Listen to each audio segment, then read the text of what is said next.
power of the dead tree. Sounds like a kind of iffy power, but it is very powerful. Do not underestimate the dead tree. And in this video, I'm going to be transforming this painting into something a little bit better. And this is going to sound like quite the oxymoron, but dead trees, dead vegetation, makes a painting more lively. Just think about that for a moment. While you ponder that, I'll go ahead and distract you again. Now, this is an area where I want to kind of spice it up a little bit, because there's all of these trees here, and the bigger ones here, that really almost look too perfect. There's almost too much vegetation here to be right, because something that I think a lot of people overlook is that a forest, for example, has just as much dead stuff as living stuff. And by adding in dead trees, dead vegetation, fallen logs, all that jazz, you make it better. So, ultimately, what I'm going to do is transform this into something a bit more relatable. And that involves dead pine trees and dead aspen trees.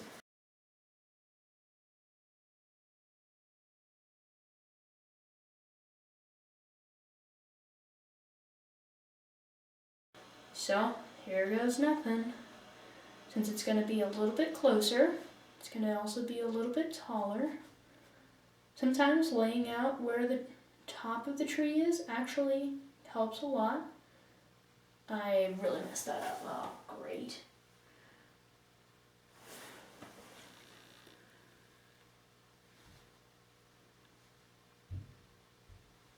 There is the nice and thin line. Oh, and I'm out of picture. Of course I am. That's much better.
And now there's a tree. And I hope that throughout this process you've seen how a dead tree holds a tremendous amount of power in a painting, to the point where it's almost just as meaningful as a live tree.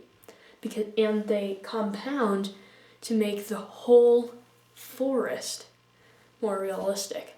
That's pretty crucial. So, as you're painting, think about how it's not just the stuff that you want to see that could make your paintings better.